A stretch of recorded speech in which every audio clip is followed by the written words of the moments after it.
Hello everyone, aujourd'hui nous allons voir le discours rapporté. En anglais, le reported speech. Elle a dit quoi? On utilise le discours rapporté pour rapporter les paroles de quelqu'un. Il y a des règles à respecter car il faut procéder à des changements, comme en français. Il y a le changement de temps qui dépend du temps du verbe introducteur qui rapporte les paroles et les changements de personne comme le sujet, les déterminants possessifs ou les compléments.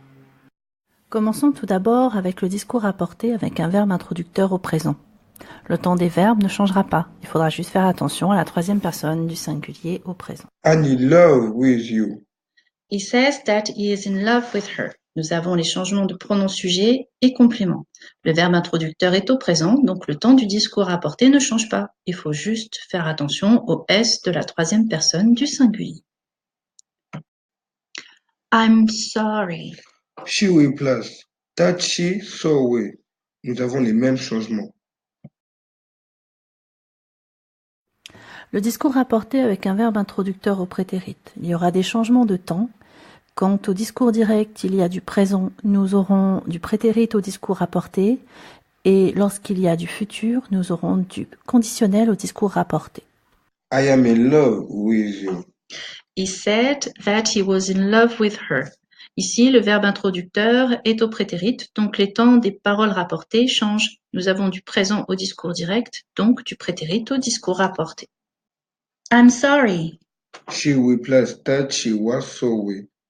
Nous aurons les mêmes changements de temps. Concentrons-nous maintenant sur les questions. Nous aurons les mêmes changements au niveau des temps et du pronom. Par contre, on ajoutera le mot interrogatif ou if, whether lorsque nous aurons les yes-no questions. Les yes-no questions.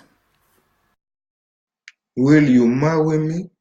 He asks her if she will marry him.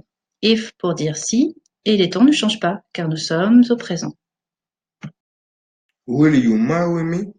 He asked her if she would marry him. Le verbe introducteur est au prétérit, donc le futur du discours direct devient du conditionnel avec would.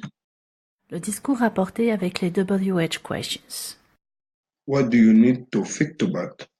He asks her what she needs to think about. On réutilise le mot interrogatif what de la question. What do you need time to think about it?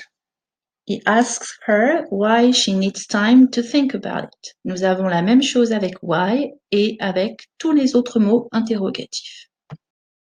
Résumons les changements de temps lorsque l'on passe du discours direct au discours indirect. Lorsque le verbe introducteur est au présent, on garde le même temps. Lorsque le verbe introducteur est au prétérit, lorsqu'on a du présent, on passe au prétérit, et du futur, on passe au conditionnel. Une remarque concernant that qui n'est pas obligatoire, il est même souvent omis. Par exemple, si on prend le discours direct, Tiana, I won't marry Hakim, on dira Tiana said she wouldn't marry Hakim, ou bien Tiana said that she wouldn't marry Hakim. Voilà, c'est terminé. Maintenant, réécris ces phrases au discours indirect dans ton cahier pour voir si tu as bien compris. Bye! Bye.